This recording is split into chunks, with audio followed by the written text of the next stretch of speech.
buongiorno a tutti.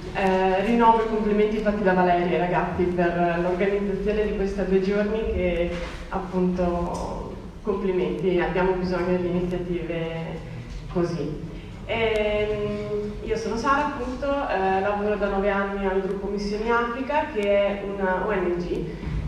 un'associazione che si occupa di sviluppo in Etiopia e in Eritrea. Quindi noi facciamo attività di cooperazione allo sviluppo. ONG è un termine che probabilmente avete iniziato a sentire relativamente di recente. Io quando 9 anni fa dovevo spiegare che lavoravo per un'ONG, la gente iniziava a strabuzzare gli occhi e spesso non sapeva cosa fosse, non so, sono organizzazioni non governative, sono nate 40 anni fa proprio appunto per fare attività di cooperazione. Oggi forse vengono molto più spesso associate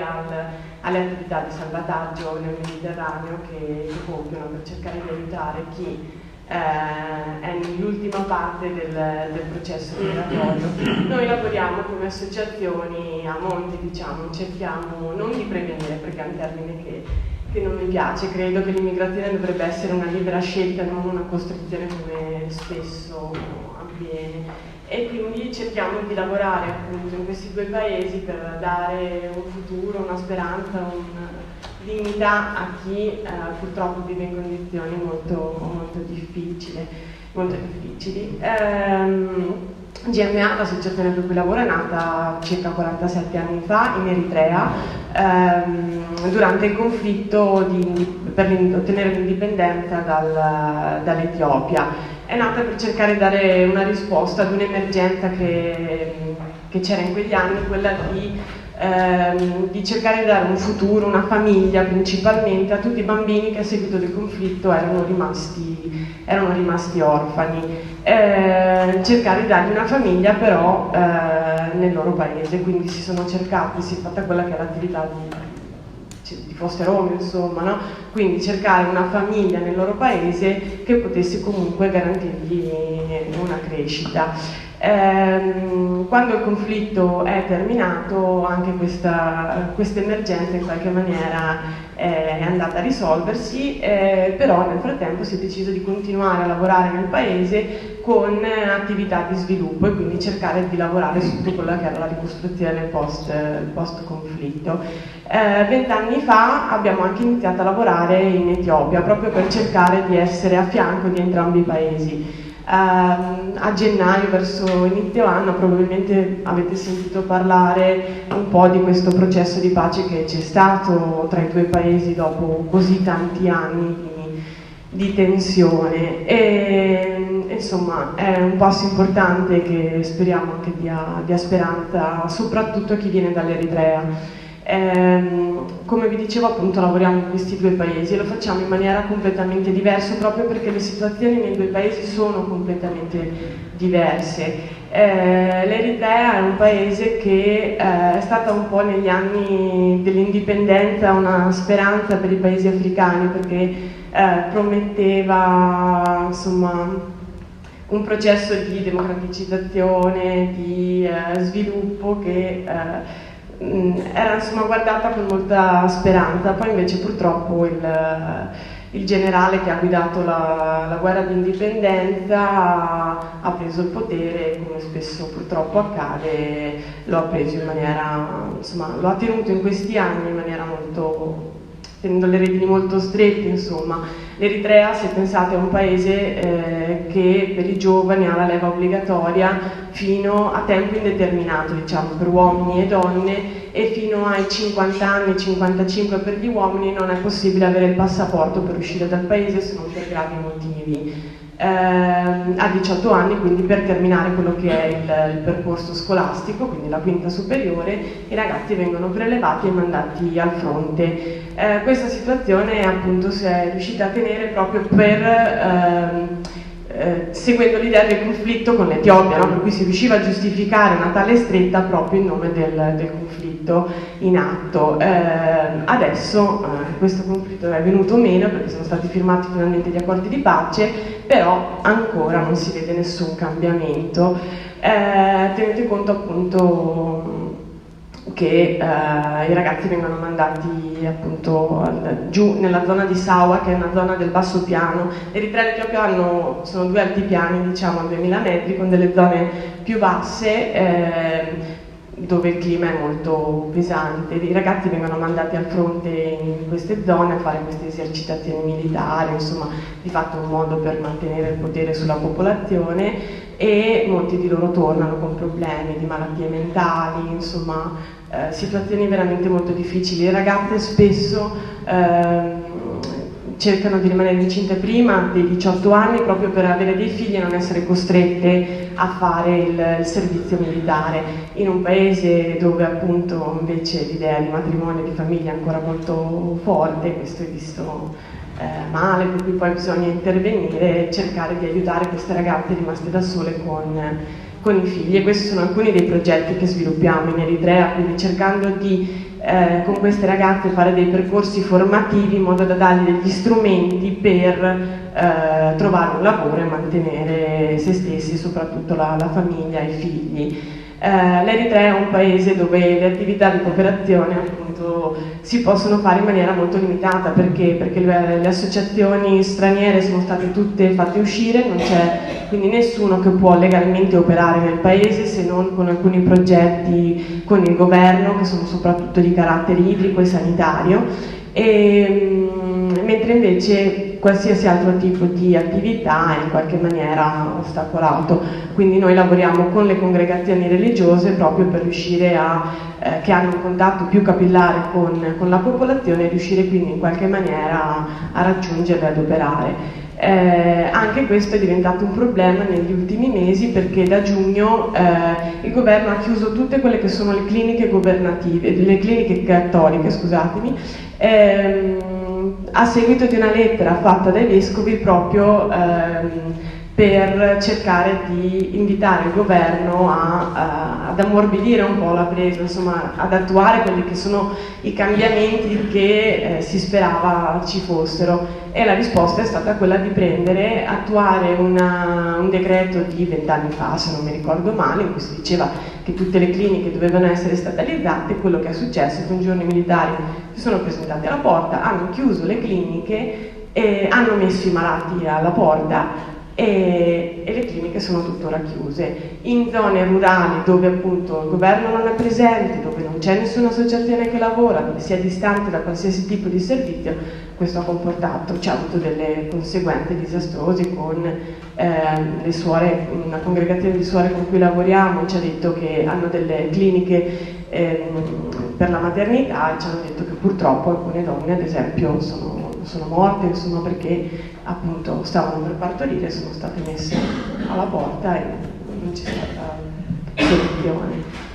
Sara, io a proposito di questo ti volevo chiedere proprio una domanda, perché io me la sono fatta più di una volta, cioè quando si dice aiutiamoli a casa loro,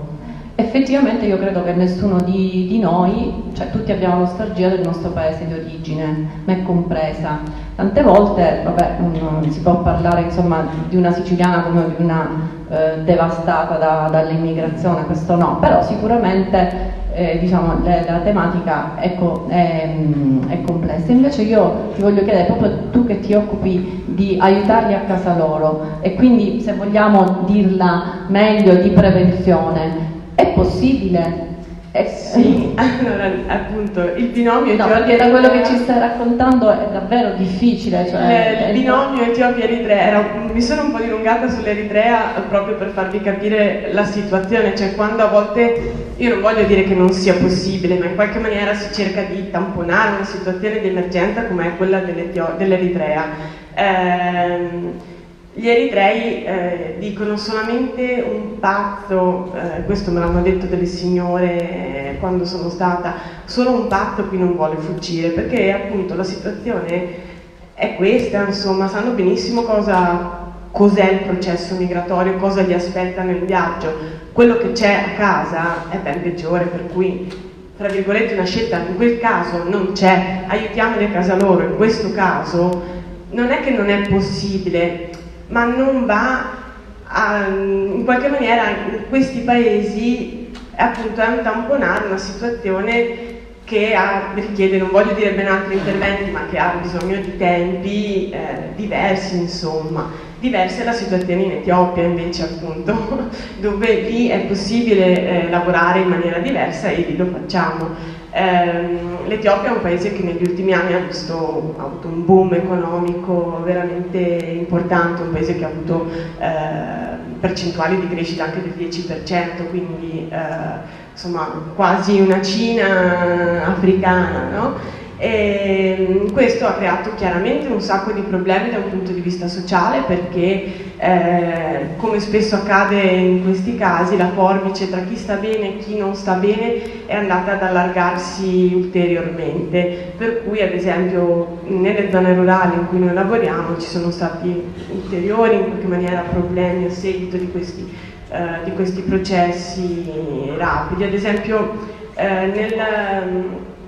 appunto vicino a dove noi lavoriamo in Etiopia, nel sud del paese, per favorire gli investimenti stranieri cosa sono stati? Allora un primo investimento fatto è stato quello delle dighe, delle grandi dighe che hanno costruito tra l'altro un'impresa italiana per fornire energia elettrica al paese, no? Un paese in forte sviluppo economico ha bisogno di infrastrutture prima di tutto, e hanno costruito questa diga che oltre ad aver sfollato un sacco di popolazioni nella valle dell'Omo ha creato danni ambientali, anche perché non era stato fatto uno studio a monte per garantire appunto invece che ci fosse un impatto ambientale adeguato. E in più la situazione dell'energia elettrica nel paese non è cambiata perché l'energia viene venduta per intero al Kenya, per cui ecco. Invece sempre in termini di investimenti stranieri hanno costruito un parco industriale tessile, perché ormai pagare gli stipendi in Cina 200 euro al mese è diventato troppo caro, per cui hanno costruito questo parco tessile dove ci sono le più grandi industrie tessili occidentali, italiane, americane, dove producono lì, e gli stipendi sono di 26 euro al mese per un etiope, che vi posso garantire, per quanto il costo della vita sia più basso, è uno stipendio da fame, ma cioè lontano da qualsiasi concetto di dignità del lavoro della persona, insomma. Per cui questo è il tipo di lavoro e di investimenti che il governo sta facendo, per cui appunto di nuovo a fronte di uno sviluppo economico così importante, di nuovo chi soffre sono le persone.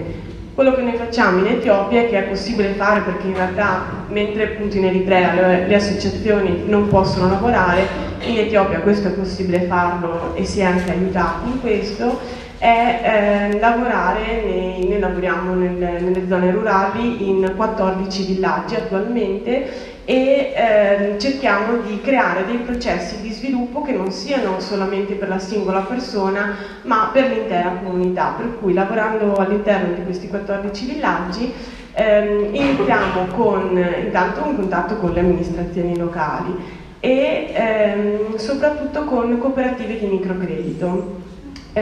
specialmente femminili, perché le donne sono un pilastro in Africa, sì. E quindi creiamo queste cooperative di 50-100 donne, dipende, e con loro iniziamo a lavorare, per cui si cerca di avviare un processo di sviluppo che sia sostenibile, per cui noi lavoriamo con ogni gruppo per circa 7-8 anni, non è l'intervento mordi e fuggi che poi una volta che l'associazione se n'è andata crolla il castello molto spesso, no? Cioè si cerca di avviare un processo molto più lungo che garantisca sostenibilità agli interventi, per cui appunto si inizia con queste cooperative di donne, si danno dei fondi di microcredito che loro gestiscono in maniera autonoma, quindi creano un proprio regolamento, vengono fatte delle attività di formazione per insegnare loro come gestire l'associazione nella sua parte amministrativa, burocratica e soprattutto nella gestione dei fondi. I tassi di restituzione di questi fondi di microcredito sono quasi sempre, se le cooperative sono accompagnate e gestite correttamente, del 100%, per cui nell'arco di un anno loro restituiscono il prestito e nel corso di dell'anno, attraverso prestiti che sono veramente molto molto piccoli, riescono ad avviare piccole attività economiche che permettono loro di sostenere la famiglia,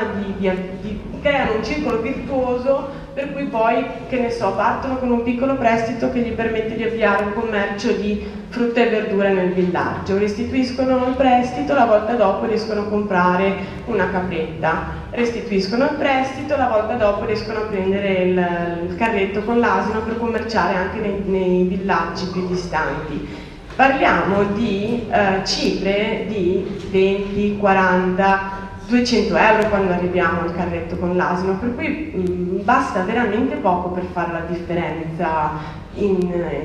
Cioè, quello che gli manca molto spesso intanto sono le conoscenze, quindi è importantissimo fare un'attività di base di formazione non solo su quello che è il microcredito, come dire, attività di marketing, di management, tutto portato chiaramente ad un livello di base, ma appunto dargli degli strumenti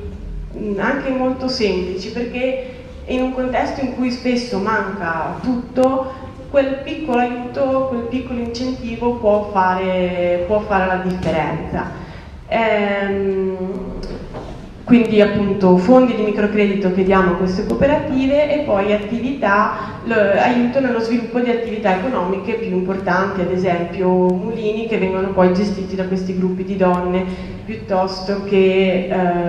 piccoli negozi. Sembrano cose banali magari a noi, ma non lo sono per niente. Pensate un mulino, ad esempio, no? La farina è alla base dell'alimentazione locale, perché serve per fare il pane, serve per fare l'injera, che è una specie di piadina locale, e se non c'è il mulino nel villaggio per poter macinare i cereali, bisogna fare 5, 10, 15 km a piedi per andare al villaggio più grande vicino che magari ce l'ha, con 20 kg di cereali in spalla andata e ritorno. Una volta in un villaggio mi è capitato, appunto, ci stavano chiedendo, una zona di montagna a 2000-2200 metri, chiedevano un mulino perché non ce l'avevano, e un signore mi fa: perché insomma mia moglie all'8° mese di gravidanza deve farsi 4 ore di strada a piedi in montagna tutti i giorni, e allora con poi appunto il rischio di aborto, molto spesso perdono i figli, a volte capita che muoiano loro, dopo vabbè, lì mi sono fermata sulla questione di genere, ho detto vabbè, tu non sei incinta all'8° mese, prendi quel cavolo di sacco e fatti te 4 ore di strada, no? Però culturalmente so che non potevo dirglielo, per cui insomma, ecco, l'altro lavoro che viene fatto quando appunto si parla di attività di formazione è quello di cercare di lavorare anche su questo fronte. Le cooperative di donne sono molto importanti perché appunto, dando la possibilità alle donne di avere un'indipendenza economica, si dà loro anche la possibilità di riscatto e di farsi valere, insomma, no? E quindi è molto importante lavorare con loro anche per questo motivo. Ti volevo chiedere ancora una cosa che poi riguarda anche la domanda di prima, cioè quello che racconti sembra veramente una goccia nell'oceano, che è importante, no? Però effettivamente, no, quando si parla di tu te la sei mai fatta questa domanda, cioè aiutarli a casa loro, tu lo fai concretamente, no? Ma un governo italiano, l'Europa può riuscire a fare una cosa del genere? Sì, se la vogliamo ritagliare i fondi, ad esempio alla cooperazione allo sviluppo, perché negli ultimi anni, cioè quest'anno non c'è attualmente un bando attivo da parte del Ministero degli Esteri per attività di cooperazione allo sviluppo. Allora, come si può fare cooperazione allo sviluppo se il governo taglia i fondi per farlo? Non si può dire aiutiamoli a casa loro e poi tagliare i fondi per farlo, per cui cioè, servono risorse. Allora, negli ultimi anni, appunto, quest'anno una cosa mai successa prima e veramente vergognosa dal mio punto di vista è il fatto che appunto il governo non sia riuscito attualmente, vabbè, adesso abbiamo avuto, come dire, le rivoluzioni di questi ultimi mesi così, ma attualmente appunto, cioè, ad oggi non è ancora uscito un bando e il governo ha dichiarato, poi adesso appunto col cambio sarà difficile che prima di fine anno venga aperto un altro bando, ma è stato fatto tutto quanto slittare. Perché? Perché non è prioritario. Il precedente governo, mi pare fosse stato appunto durante 2 anni, sì, il progetto a 2 anni, proprio 3 anni fa, è stato aperto dal Ministero dell'Interno un progetto di cui si parlava per la prevenzione delle migrazioni. Allora, lì è stato un tentativo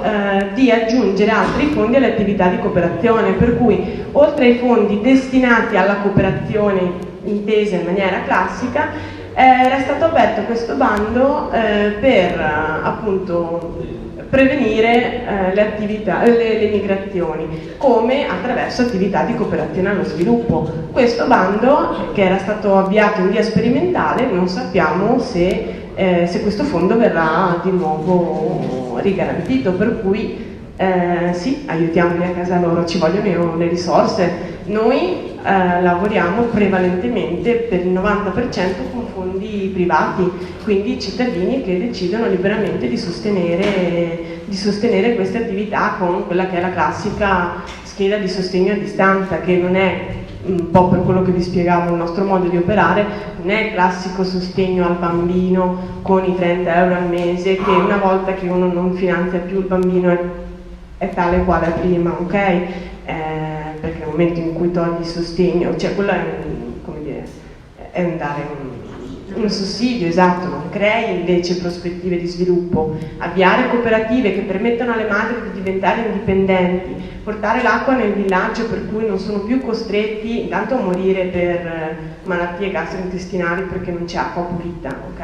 Perché poi parliamo di banalità, no? Noi non ci rendiamo conto cosa vuol dire aprire il rubinetto e poter bere l'acqua e non dover camminare 4 ore per andare a prendere una tanica da 20 litri che deve bastare poi per tutta la famiglia, perché poi parliamo di queste cose, insomma, no? Allora appunto, cioè, aiutarli a casa loro significa dargli gli strumenti per, ok? Non dare un sussidio, appunto un aiuto che poi una volta che viene meno le cose sono tali e quali come erano quando qualcuno è arrivato, insomma, quindi questo significa, ecco. E appunto oggi noi lavoriamo, siamo costretti a lavorare prevalentemente un po' per scelta, perché non vogliamo in qualche maniera il bando che decide che in quel villaggio, in quella zona servono delle cose che poi non servono a nessuno. Finito il progetto, quelle cose rimangono lì, sono stati sprecati centinaia di migliaia di euro per cose che non servono a nessuno, per cui